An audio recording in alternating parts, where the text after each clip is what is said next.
Salut à tous et bienvenue sur MLS Time, le podcast 100% MLS. On se retrouve aujourd'hui pour un épisode alors un peu spécial. On va parler de la 14e journée qui va avoir lieu ce week-end, mais on va également parler rapidement, puisque j'ai pas pu voir les matchs de cette nuit où il y a eu la 13e journée, une midweek jamais évident. Ça a tourné pas mal dans certains effectifs et d'autres. On jouait le match à fond parce qu'ils ont besoin de points tout simplement. Donc on fera un rapide retour sur ce qui s'est passé cette nuit. Je m'excuse d'avance si j'ai des bugs ou quoi dans cet épisode. J'ai pas le temps de faire de montage, donc ce sera pas coupé par faute de temps tout simplement. Mais j'ai vraiment envie de parler MLS, donc on y va tout de suite. C'est parti, let's go!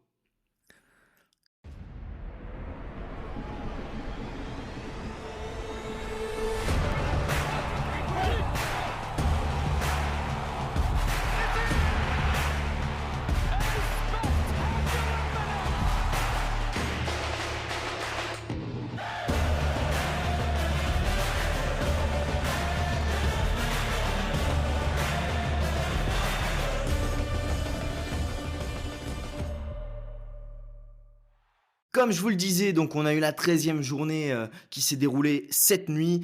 On a eu pas tant de surprises que ça, parce que même si Montréal a accroché Columbus à domicile, c'est sur une midweek. J'ai vu que Diego Rossi était sur le banc. DC United a accroché le 0-0. À noter que Benteke est sorti blessé à la 20e minute, on en reparlera. Charlotte continue d'enchaîner dans une série très négative à l'extérieur et s'est incliné à Orlando.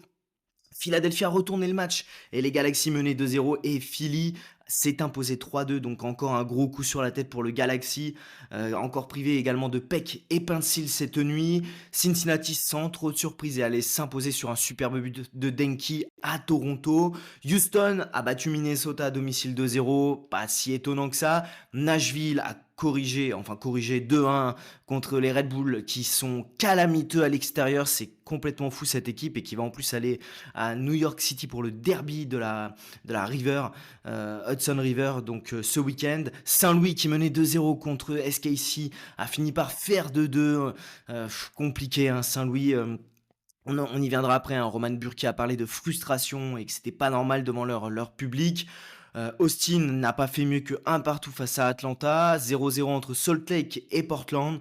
Los Angeles qui a corrigé, là on peut le dire, Seattle 4-0 qui avait fait beaucoup tourner avec pas mal de joueurs qui n'avaient même pas fait le voyage jusqu'à Los Angeles. San Diego, c'est San Diego, hein, avec Dreyer qui marque, qui s'impose 2-0 face aux Rapids. On n'est plus trop surpris par cette équipe qui tourne vraiment bien.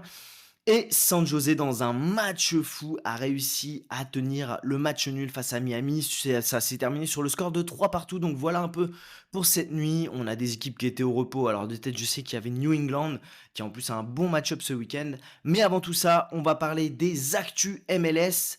Alors pour les actus MLS, il y a des actus que j'ai eu depuis le début de la semaine. J'ai essayé de retrier avec les matchs qu'il y a eu cette nuit, d'ajuster un petit peu parce qu'il y avait des joueurs incertains.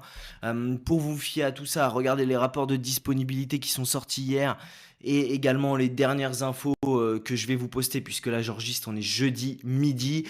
Il y aura beaucoup d'infos, je pense, ce soir, quoique avec pas mal d'équipes qui vont jouer, il y aura beaucoup de récup. Je pense qu'on va justement avoir peut-être pas trop d'informations jusqu'au rapport de disponibilité qui vont tomber donc vendredi soir. Eh bien écoutez, en tout cas on va y aller sur les infos que j'ai pu récolter. Donc Miami, il y a eu des infos autres que les formes des joueurs. C'est qu'au 1er mai, Lionel Messi n'a pas signé de prolongation. On nous dit un peu tout et son contraire, mais il n'aurait pas prolongé son contrat. Pareil pour Alba, Busquets et Suarez. Le prêt de David Martinez, le défenseur central prêté par River Plate, se termine en juillet. Et il n'y a pas l'air d'avoir de prolongation en cours et il a du mal à s'imposer avec pas mal de blessures. Le joueur qui a le contrat le plus long chez eux, c'est Segovia jusqu'en 2029. Luis Suarez vient de louper 2 matchs puisqu'il est absent pour raison personnelle. Il n'y aurait pas de blessure, mais ce serait un mariage apparemment d'une personne dans sa famille dans un pays à l'étranger. Donc voilà, pas plus d'informations. Fafa Pico est toujours en examen pour des migraines et il est toujours incertain. Kremaski a eu une info comme quoi il serait pisté par la Juve depuis plusieurs mois. Donc intéressant, mais ça peut être un moment assez clé pour le vendre cet été. Et cette nuit, on a eu une rechute de Balthazar Rodriguez qui a quitté le terrain en pleurant avec des douleurs musculaires apparemment, donc pas rassurant. Du côté de San José, Hernan Lopez avait fait un tweet hier pour dire qu'il avait repris du rythme avec l'équipe 2 et il est entré, il a joué un bout de match cette nuit.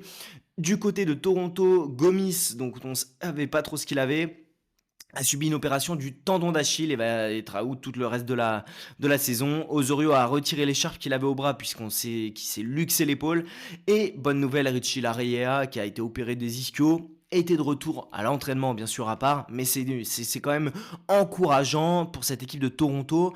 Du côté de Montréal, Bryce Duke en a encore pour 3 à 4 semaines avant de pouvoir revenir au jeu. Sinchuk a subi une petite fracture à un os du pied, il en a pour 2 3 semaines sans fouler les terrains et 2 autres semaines, donc à peu près 4 à 6 semaines d'absence pour Sinchuk, qui est quand même un très beau prospect de ce qu'on en a vu, mais qui est ultra fragile et qui a un énorme salaire quand même à Montréal. Cette nuit, on a eu Pablo Mastroeni, le coach de Salt Lake, qui nous a dit que Brian Vera s'entraînerait pleinement à partir d'aujourd'hui. Donc intéressant, hein, le défenseur qui pourrait être de retour et renforcer cette équipe. Du côté de Philadelphie, cette nuit, André Blake était encore absent. André Blake, c'est quand même un très bon gardien, mais un peu... j'en parlais avec Quentin Vesberg quand je l'avais reçu. C'est quand même assez dingue d'avoir un gardien qui se blesse autant, mais le jeune Andrew Rick tient la corde et donne pleinement satisfaction pour le moment. À noter qu'ils ont signé Ben Bender, c'est arrivé juste après les infos de la semaine dernière. Donc voilà, il a été laissé libre par Charlotte et Philadelphie le signe. Bon, il revient d'une grosse blessure, je suis pas convaincu par le joueur, mais à voir ce que ça va donner à Philadelphie. Du côté des Revs, on a eu Caleb Porter qui nous a indiqué que Luga Langoni s'était blessé au quadriceps et qui serait absent donc 2 à 4 semaines, mauvaise nouvelle.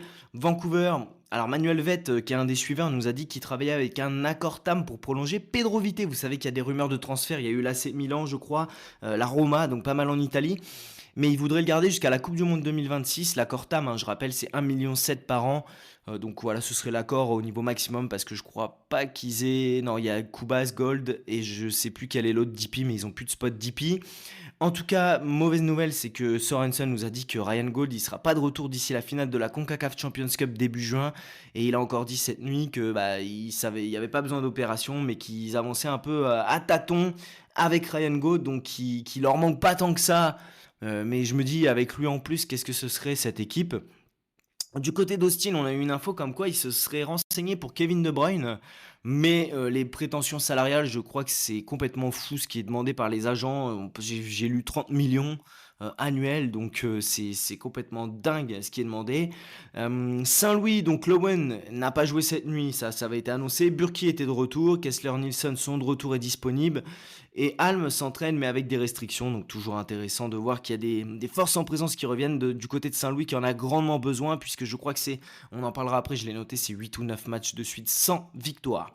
Cette nuit on a eu une info du côté des Rapids, on avait vu Chris Armas nous dire que Rafael Navarro était incertain et il nous a dit que c'est toujours incertain pour ce week-end et que s'il avait pu jouer cette nuit, donc dans la nuit de mercredi à jeudi, il aurait joué. Du côté de Cincinnati, Kai Kamara a joué cette nuit, puisqu'on rappelle qu'il a signé. Donc le backup de Denki à 40 ans, un des plus grands buteurs de l'histoire de la MLS. Et Pat Noonan nous a dit qu'il n'avait pas d'infos vraiment précises à nous donner sur Matt Miazga. Voilà pour les infos qui me paraissent intéressantes malgré les matchs qu'on a eu cette nuit. Donc à noter, j'ai eu pas mal de questions sur Seattle, on va y venir après. Je pense que c'est... Alors Stéphane Frey n'était pas là, Yemar est sorti à la mi-temps, Yemar n'a pas été bon d'ailleurs en première mi-temps de ce que j'ai lu, mais c'est principalement par précaution. Seattle a beaucoup de blessés, beaucoup de joueurs qui rechutent, enfin Schmetzer et son staff, je l'ai déjà dit, on en a parlé avec Pascal dans son émission, c'est certainement dû au synthétique, mais il y a beaucoup de blessés à Seattle en permanence, donc je pense qu'il privilégie de faire reposer les joueurs dans des grands déplacements comme ils avaient là à LA. Eh bien écoutez, on va aller tout de suite sur la présentation de cette 14e journée, la Rivalry Week, hein, donc c'est la semaine des derbies. Et on va commencer par le derby du Canada, autrement appelé le derby 401 par l'autoroute 401 de l'Ontario, ou le derby des deux solitudes, hein, ça a eu ce nom-là. C'est un roman qui désignait le manque de communication entre les Canadiens anglophones et francophones. C'est le derby entre Montréal et Toronto, donc plutôt Toronto-Montréal, qui aura lieu à 20h30 heure française samedi. Deux équipes en grande difficulté Montréal a fait un nul à domicile contre Columbus. Je vous avoue, j'ai pas vu un seul match cette nuit, donc je vous parle sans avoir vu, et c'est pour ça que je fais pas de débrief. Et Toronto s'est incliné face à Cincinnati. Deux équipes qui ont eu mal offensivement, les deux ont joué en midweek. Écoutez, c'est un match où j'ai envie de vous dire, que c'est compliqué de sortir un favori, ça va se jouer à l'orgueil. Le dernier match entre les deux équipes en coupe avait vu un score de 2 partout, donc on n'est pas à l'abri de voir des buts, mais je donnerais... je sais pas, en fait, je voyais, pendant que je vous parle, j'hésite encore. Je m'étais noté pas grand-chose sur ce match. Toronto reste quand même solide. C'est ça qui me fait dire que Toronto, à tout moment, peut tenir un match nul. Mais le problème, c'est qu'ils ne savent pas marquer. Montréal a du mal. Ça peut faire un 0-0, mais je pense qu'on va être sur un match où les deux équipes vont marquer assez ouvert. Bref, vous comprendrez que ce n'est pas le match du week-end, hormis pour les supporters canadiens. On va passer au Hudson River Derby, là, donc entre NYCFC et les Red Bull New York. C'est le Hudson River Derby. Pourquoi? Parce que c'est la rivière qui sépare tout simplement les deux équipes et les deux stades. NYCFC, c'est quand même une équipe solide à domicile. Ils ont encaissé que 5 buts en 6 réceptions. C'est une équipe compliquée à jouer, capable de battre tout le monde en fait. Et en face d'eux, il y a les Red Bull New York qui sont quand même sur un deuxième match à l'extérieur de suite avec cette midweek et 2 points. C'est sur 18 possibles à l'extérieur, c'est ce que je vous disais. C'est quand même catastrophique. Donc je donnerai l'avantage à NYCFC. Je les vois bien s'imposer. Martinez va être intéressant peut-être en tant que buteur. Mais quand on est dans un derby, j'ai envie de vous dire que ça se resserre un petit peu les probabilités de victoire. Mais j'irai quand même plutôt sur NYCFC que je vois favori l'emporter dans ce derby Hudson River. On va passer à un autre derby, donc c'est le Hell is Real entre Columbus et Cincinnati. Pourquoi le Hell is Real? Eh bien parce qu'au sud de Columbus, à la limite de la ville, vous avez un panneau, donc sur l'Interstate 71 pour être précis, qui est visible pour n'importe quelle personne qui va en direction de Cincinnati. C'est, je crois, il y a 110 miles qui séparent ces deux villes. En fait, ce panneau a été érigé par un promoteur immobilier du Kentucky, Jimmy Arston, il y a près de 30 ans. Le message, c'était simple. Sur le panneau, il y a écrit Hell is real, donc l'enfer existe. C'était pour encourager les gens à réfléchir à leur foi. Et en fait, maintenant, le panneau, en fait, il a créé une rivalité entre les deux équipes de l'Ohio et les supporters. Et donc, c'est le derby Hell is real entre ces deux équipes qui sont clairement les deux meilleures équipes à l'Est et pas loin d'être les deux meilleures équipes de MLS à l'heure actuelle. Cincinnati, ils ont gagné par contre qu'une seule fois depuis leur création sur la pelouse de Columbus et c'était la saison passée, hein. Une victoire je crois 1-0 de mémoire. Mais le bilan à Columbus le bilan de Columbus, excusez-moi, à domicile face à Cincinnati, c'est 5 victoires, un nul, une défaite et hormis cette défaite 2-1, voilà je vous ai dit 1-0 mais c'est 2-1. Columbus a mis chaque fois, à chaque match, 2 buts à Cincinnati sur les 6 autres matchs. Columbus a été à Montréal, a fait un partout. Cincinnati a été à Toronto et s'est arraché pour battre 1-0. Donc ces deux équipes qui ont quand même dû s'employer. Diego Rossi était mis au repos du côté de Columbus. Donc je pense qu'on peut voir un match avec des buts. Les deux équipes marquent. Je vois bien Columbus quand même s'imposer dans ce match, mes légers favoris. Et Diego Rossi être décisif parce qu'il va être frais dispo et on sait que c'est quand même le maestro de cette équipe.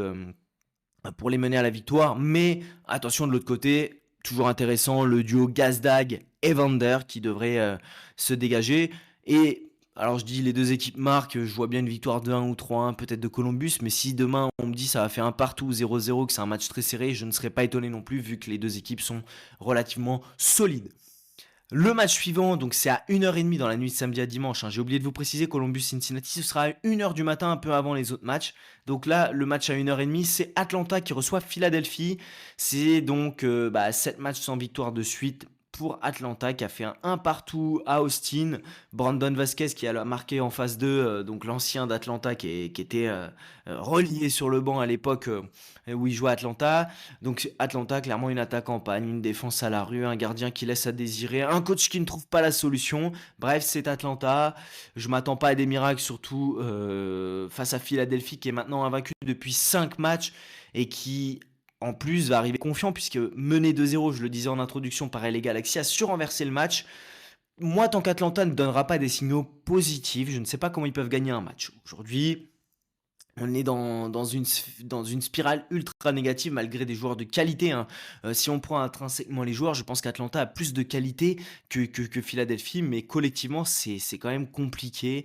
Mais à tout moment, Atlanta, il tape n'importe quelle équipe que je suis pas étonné vu la qualité qu'il y a. Donc si la mayonnaise se met à prendre demain, je serais pas étonné. Moi, je toucherai pas à ce match puisque c'est quand même un match à Atlanta. Je ne sais pas s'il y aura beaucoup de monde au stade puisque les gens commencent à s'impatienter. Mais Atlanta est capable de vous mettre 2 buts, Philadelphie est capable de leur mettre 2 buts. Je pense que c'est un match où on va avoir des buts, les 2 équipes marquent. Mais après, que vous dire? Je pense que Baribo peut encore marquer. On rappelle, Baribo, c'est le joueur le plus rapide de l'histoire de Philadelphie à atteindre 10 buts, donc en 13 matchs. Avant, c'était en 14 matchs. Donc voilà, Baribo peut être intéressant. Quinn Sullivan également. Et du côté d'Atlanta, je dirais que ce sera Almiron ou Emmanuel Latlas. On va passer à Charlotte qui va recevoir Chicago. Charlotte qui n'a plus gagné maintenant depuis 4 matchs et qui à l'extérieur est une équipe catastrophique, hein, il faut le dire. Hein. Charlotte, c'est pas du tout la même équipe à domicile à l'extérieur. Et là, ils vont recevoir Chicago. Chicago qui était au repos, voilà, une des équipes qui était au repos sur cette midweek. Et Charlotte va retrouver son terrain après 4 matchs de suite à l'extérieur, donc 3 de MLS et 1 du US Open Cup. Bon, l'US Open Cup, il s'était imposé, mais je le compte pas dans le bilan MLS. Il y a toujours un grand Kalinja, même si à tout moment il n'est pas là, puisqu'il va devenir papa. Nous avait dit le coach. À domicile, c'est quand même une équipe qui a 5 victoires, une défaite, et qui n'a encaissé que 3 buts en 6 matchs. Donc c'est pas la même équipe à domicile et à l'extérieur, Charlotte. Tout comme les Red Bull New York et Chicago, eux à l'extérieur ont quand même déjà encaissé 16 buts en 6 matchs, dont 7, on le rappelle, à Nashville. Donc c'est quand même une équipe qui encaisse beaucoup de buts. Mais attention, je me méfie sur le but des 2 équipes. Ça peut passer parce que c'est une équipe qui s'est marquée, qui a une grosse force de frappe devant. Bamba, Gutiérrez, Kuiper, Zinkernagel, qui va être fraîche par rapport à Charlotte qui s'est déplacée et qui a quand même mis 13 buts en 6 déplacements. Hein. Donc c'est l'équipe la plus prolifique à l'extérieur de toutes les équipes de MLS, conférence Est et Ouest, rassemblées. Chicago avec 13 buts à l'extérieur depuis le début de saison. Je pense que les 2 équipes marquent, c'est intéressant si vous êtes parieur. C'est pour ça que j'irai pas forcément sur le clean sheet de cette équipe de Charlotte sur ce match. Et je pense que voilà, on peut avoir un Kuiper Zinkernagel décisif du côté de Chicago et un Zaha ou Bill du côté de Charlotte. En tout cas, même si je vois Charlotte s'imposer, je pense que c'est un match où ça peut être intéressant, il peut y avoir des buts. Un autre match où je vois une équipe se dégager, c'est New England qui reçoit San Jose à 1h30 dimanche, donc dans la nuit de samedi à dimanche. Les Revs, ils étaient au repos donc durant cette midweek. C'est une équipe qui est quand même rodée, hein, qui est sur une belle série, 6 matchs sans défaite, un nul et 5 victoires. Un grand Carles Ri, Leonardo Campagna est de retour à un bon niveau. Youssouf très solide, la défense ça tient la route. Ivacic également. Et en face, San Jose qui en a quand même pris 3 face à Miami qui se déplaçait à l'autre bout du pays. C'est une équipe qui a du mal à l'extérieur, qui a déjà encaissé 9 buts en 5 déplacements et un seul clean sheet sur ces 5 déplacements pour San Jose. Donc je pense que là, ils vont aller aux Revs et je vois New England clairement à l'avantage de la fraîcheur, d'avoir des joueurs en forme, un collectif qui prend forme. Je les vois bien s'imposer, marquer au moins 2 buts. Et puis les joueurs décisifs, Carles Ri, comment ne pas le noter. Et bien sûr, Leonardo Campagna qui va être intéressant sur ce match-up. Un autre match qui est intéressant, à 2h30 cette fois-ci, c'est Austin qui reçoit Vancouver. Vancouver qui était au repos, donc cette midweek. Austin, c'est un 2e match de suite à domicile, donc le côté fraîcheur est un peu plus diminué, on va dire. 4 victoires, 1 nul, 2 défaites, dont 3 clean sheets et 5 buts encaissés à domicile. Alors je crois que j'ai oublié de noter, donc ça serait 6 buts encaissés vu qu'il y a eu le match de cette nuit. C'est une équipe qui a toujours des soucis d'attaque. Hein. Cette nuit, on rappelle, il ne marque pas dans le jeu, c'est un coup franc magnifique de Brandon Vasquez. Et qui, d'après des stats qu'on a vu passer et que j'ai repartagé, c'est l'équipe qui sous-performe le plus dans ces XG avec Montréal. Du côté de Vancouver, on est sur un repos midweek, donc c'est quand même un déplacement assez loin à Austin, mais c'est que 2 buts encaissés en 5 matchs à l'extérieur, c'est la meilleure équipe de la conférence Ouest. Ils sont sur 6 matchs sans défaite contre Austin aussi, Vancouver, donc 4 victoires, 2 nuls. Et Brian White, le 13 avril dernier, quand il s'était joué, avait mis un quadruplé, souvenez-vous, il avait été élu joueur de la semaine. Et Vancouver s'était imposé 5-1 à domicile contre Austin. Donc je vois bien Vancouver ou match nul possible. Un clean sheet également hein, de Vancouver, puisque Austin a du mal à garder a du mal à marquer, excusez-moi. Et Brian White ou Berhalter peuvent être décisifs dans ce match où bizarrement je vois plus Vancouver aller faire un résultat. On va passer au Texas Derby, le derby du Texas entre Dallas et Houston qui se joue à 2h30 également. Donc qu'est-ce que c'est le derby du Texas? C'est une compétition entre Dallas et Houston qui récompense le meilleur club de l'État pour la saison, c'est-à-dire que les 2 équipes vont se jouer sur une série de matchs dans les phases régulières et l'équipe qui remportera le plus de matchs va remporter un canon qui date du 18e siècle baptisé El Capitan. Donc comme je le dis, c'est l'équipe qui totalise le plus de points lors des matchs de la saison régulière de la MLS qui le remporte. Et Dallas mène 11-8 dans cette série. Pour revenir au match, même en essayant de le lire et d'essayer de me faire un avis, c'est clairement très compliqué, hein. Dallas n'a pas joué en midweek, donc c'est ce qui me fait dire qu'ils peuvent être un peu plus frais. Houston a joué à domicile, c'est pas un gros déplacement, ils ont gagné, donc je pense qu'on peut être sur un match où il y a quand même les deux équipes qui marquent. Petar Musa qui est revenu peut être intéressant à jouer. Après Houston, on sait que c'est quand même solide et je pense qu'ils sont capables d'aller faire l'exploit, d'aller faire ouais, un résultat, au moins un match nul à Dallas, qui est quand même catastrophique à domicile. Et je dirais, si vous voulez tenter une petite pièce sur un joueur qui est intéressant, c'est le petit Pedrinho de Dallas s'il est titulaire. Un match à 2h30 également, c'est Minnesota qui reçoit Saint-Louis. Donc Minnesota, c'est quand même une équipe qui est pénible à jouer, qui allait s'incliner donc 2-0 au Texas à Houston, mais à domicile, c'est pas la même. C'est une équipe qui a de la qualité, Yeboah est de retour. Et en phase 2, ils ont Saint-Louis. Donc Saint-Louis, après leur match nul où ils menaient 2-0 face à SKC, qui s'est terminé sur le score de 2-2, où clairement Burki a dit que c'était pas une honte, mais que c'était très frustrant. Ça fait 9 matchs sans victoire en MLS, 3 nuls, 6 défaites, une équipe dans les statistiques qui sous-performe partout. Marcel Hartel aux abonnés absents, Loven n'a pas encore repris. C'est une équipe qui est en difficulté, qui est, je sais pas si Olof Melberg est l'homme de la situation, parce qu'il n'arrive pas à trouver du tout la formule magique. Et je pense qu'ils vont pas aller s'imposer, excusez-moi, du côté de Minnesota, je les vois pas du tout gagner. Donc je vois bien Yeboah, Joaquin Pereira décisif, et Minnesota leur met au moins 2 buts, puisque Saint-Louis encaisse quand même beaucoup de buts, malgré le retour de Roman Burki dans les buts. Un match intéressant, et là c'est Nashville contre DC à 2h30, et je pense que c'est un des match-up les plus favorables sur cette journée. Si vous avez une équipe fantasy ou des paris, allez-y. Je pense que Nashville, 4 victoires de suite à domicile, ils ont encore gagné cette nuit. Mukhtar Surridge, c'est un peu magnifique. Le clean sheet de Joe Willis, comment il s'appelle, Narar, intéressant. C'est 16 points sur 21 possibles et déjà 17 buts marqués en 7 réceptions pour Nashville, hein. Bon, il y a 7 buts, bien sûr, contre Chicago, mais il faut les mettre, hein. Et seulement 6 buts encaissés.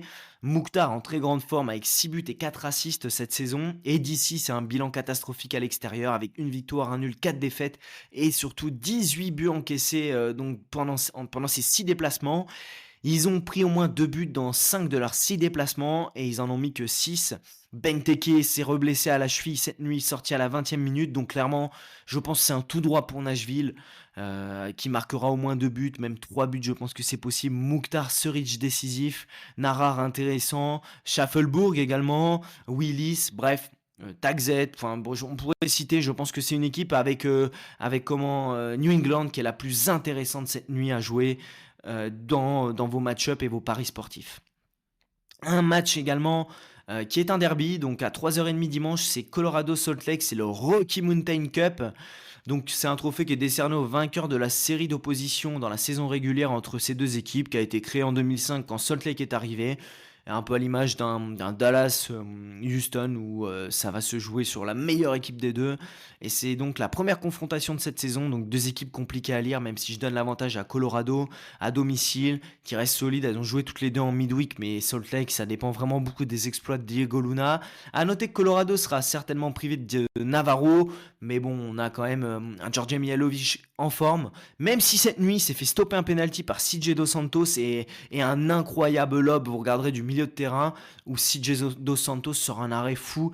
CJ Dos Santos, on en parlera plus tard, qui est en train de faire une excellente saison et qui avait été laissé libre quasiment par l'Inter Miami.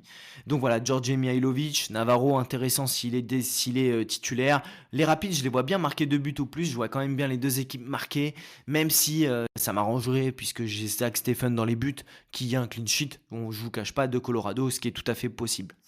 Un autre derby à 3h30, c'est la Cascadia Cup entre Portland et Seattle. Alors, les petites histoires. Pour relier Portland, Seattle et Vancouver, il faut emprunter l'Interstate 5 qui longe la côte nord-ouest. Donc d'un côté, vous avez le Pacifique qui s'étend à perte de vue, de l'autre, vous avez une chaîne de montagnes volcaniques qui court de la Californie jusqu'à la Colombie-Britannique. Et de l'autre côté, vous avez la frontière canadienne, c'est la chaîne des cascades. Donc voilà, c'est la Cascadia Cup. C'est pareil, c'est l'équipe qui gagne le plus de matchs durant la saison régulière, qui est l'équipe voilà, de la Cascadia, qui remporte le trophée Cascadia Cup tout simplement. Duel intéressant entre deux équipes qui sont en forme malgré le fait que Seattle prenne 4-0. Je le mets un peu de côté. Ce match-là, ils ont fait quand même tourner. Ils ont fait une grosse rotation. Yemar qui sort à la mi-temps. Je crois pas qu'il y ait de blessure. C'est plus qu'il était pas en grande forme et que le match était plutôt déjà mal embarqué. Stéphane Frey est resté au repos. Roldan également. Portland a dû aller jouer à Salt Lake et a ramené un bon 0-0. Portland, en fait, c'est une équipe, des fois je me dis, ils sont pas solides, mais à tout moment, ils sont capables d'amener quand même de la solidité. Le but des deux équipes est arrivé dans 5 des 7 dernières oppositions entre ces deux équipes. Portland à domicile, c'est quand même très prolifique. Et je pense que Seattle peut enchaîner un deuxième déplacement et avoir un peu de mal. Donc je vois bien Portland favori dans ce match. Mais bon, écoutez, Seattle a fait tourner, donc c'est un match où je pense que vous pouvez vous régaler et voir des buts. En tout cas, je vois bien les deux équipes marquer plus de 2,5 buts. On passe à San Diego qui reçoit SKC à 4h30 dimanche. San Diego, voilà, ça y est, c'est reparti. Ils ont fait 3 défaites de suite à l'extérieur en prenant à chaque fois 3 buts, mais à domicile, ils sont repartis. 3 victoires, 2 nuls, 1 défaite. C'est une attaque de fou avec Lozano, Dreyer. Dreyer qui, on n'en parle pas assez, mais je pense que si San Diego fait une super saison, alors peut-être pas de le donner MVP cette saison, parce qu'il y aura certainement un top joueur qui fera un beau parcours aussi en MLS Cup, mais Dreyer c'est du niveau MVP actuellement. Et je le mets devant Lozano, puisque Lozano ça tire les pénaux, c'est quand même plus le finisseur, mais Dreyer c'est vraiment le maestro. Ils sont déjà impliqués tous les deux, Lozano et Dreyer, dans plus de 10 buts. C'est assez fou, en 14 matchs, plus de 10 buts, passe D, enfin voilà, vous m'avez compris, impliqués dans plus de 10 buts chacun, buts passe D compris. SKC en grande difficulté, ils enchaînent un deuxième déplacement après le déplacement à Saint-Louis, donc ça peut peser dans les jambes.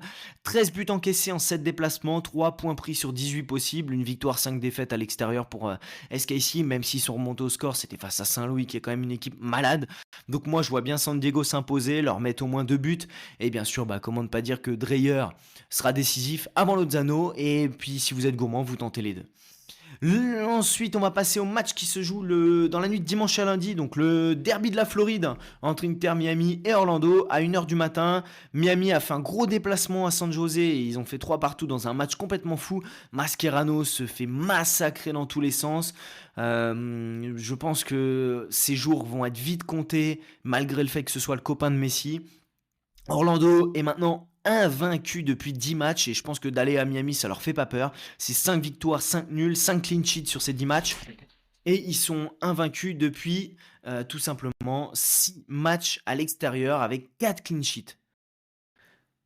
Je ne ferai pas de Miami mes favoris car pour moi cette saison c'est vraiment compliqué et Orlando est tellement une équipe solide qui peut battre tout le monde que Orlando au match nul, ça doit être pas mal dans les cotes, j'ai pas regardé, mais en tout cas sur les joueurs décisifs, j'irai pas me mettre sur les joueurs, même si bien sûr, vous allez me dire à tout moment, Messi peut vous mettre un coup franc, un penalty ou un but sorti de nulle part. Le dernier match, c'est peut-être le derby le plus connu, c'est entre les Galaxy et LAFC, c'est le El Trafico. Et non, le dernier match, c'est peut-être le plus connu, c'est entre les Galaxy et l'AFC à 3h dans la nuit, dimanche à lundi. Ça s'appelle le El Trafico, et non, ce n'est pas du fait du trafic de drogue, comme on m'a déjà pu me demander, c'est du fait de la circulation qui est ultra dense à LA. Et donc voilà, ça s'appelle El Trafico. Donc même si LAFC encaisse beaucoup à l'extérieur, ils sont sur une excellente série. Ils viennent de taper 4-0 Seattle chez eux. Le Galaxy qui menait 2-0 à Philadelphie, qui a fait un énorme déplacement, s'est fait remonter. Donc je pense qu'il n'y a rien pour vous mettre en confiance. À noter que c'est toujours un match avec beaucoup de buts, c'est un derby, donc plus de 2,5 buts, c'est passé dans 12 des 14 derniers matchs et le plus de 3,5 buts dans 50%, donc 7 de ces 14 derniers matchs. Je vois clairement LAFC l'emporter en marquant 2 buts ou plus, le but des deux équipes devrait le faire, plus de 2,5 et plus de 3,5 buts à tenter, et bien sûr, Denis Bouanga, je le vois vraiment décisif, il est en très grande forme dernièrement. Eh bien, on a vu un peu les match-up. Maintenant, je vais vous parler un peu du côté fantasy, donc pour le MLS Fantasy Draft, également pour Sora. Pour moi, les gardiens qui vont être intéressants sur cette midweek, c'est Matt Freeze, bien sûr, avec les Red Bull New York catastrophiques à l'extérieur, New York City, ça va être intéressant. Je dirais Sinclair, Dane Sinclair qui, avec Minnesota, va recevoir, comment ça s'appelle, Saint-Louis. CJ Dos Santos, bien sûr, avec San Diego qui reçoit SKC. Joe Willis qui reçoit DC avec Benteke absent, je pense que ça peut être très très intéressant. Au niveau des défenseurs, je dirais Andy Narar, donc de Nashville. Bon, bien sûr, face à DC, ça peut faire un score décisif et pas mal de points. Guidé de Dallas, beaucoup de points, un défenseur très solide, intéressant. Ceballos Feingold du côté des Revolution, où je pense que ça va être intéressant. Et bien sûr, Malanda, toujours intéressant à domicile. J'ai pas été sur Kalinha parce qu'à tout moment il est absent, mais ça peut être intéressant également. Les milieux de terrain, bien sûr, Charles Gilles, comme j'aime l'appeler, Carles Rill contre San José, ça devrait être intéressant avec le repos qu'ils ont eu. Mouktar face à DC, je vous l'ai dit, il faut cliquer absolument. Et, euh, et Mihailovic face à Soltec devrait être sympa. Dreyer, tout dépend si vous l'avez attaquant ou milieu, mais c'est intéressant face à SKC, les yeux fermés. Et Pep Bill, qui fait son retour face à Chicago. Du côté des attaquants, je vous l'ai dit en terminant, donc Denis Bouanga contre le LA Galaxy, Lozano contre SKC, Campagna face à San José et Surridge face à DC. J'aime bien Santiago Moreno et D'Acosta aussi de Portland qui vont recevoir Seattle. Je pense que c'est un match-up qui peut tourner en la faveur des locaux de Portland. Eh bien écoute, on arrive au bout de cet épisode, donc voilà, excusez-moi pour les petits bugs qu'il va y avoir durant l'épisode où je me répète, où je bug ou quoi. En tout cas, c'était un plaisir. J'espère qu'on va pouvoir vous proposer quelque chose dimanche en live, où ce sera également en rediffusion. Le podcast, s'il vous plaît, pareil, s'il vous plaît, vous pouvez le noter, vous pouvez le commenter, ça fait toujours plaisir, ça permet le référencement. J'apprécie également de voir des notes sympas, que ça vous plaît. Et puis j'espère que le contenu va vous aider dans vos équipes, dans votre fantasy et dans tout ce qui vous permet de découvrir la MLS. En tout cas, je vous remercie et je vous dis à très bientôt pour un nouvel épisode de MLS Time.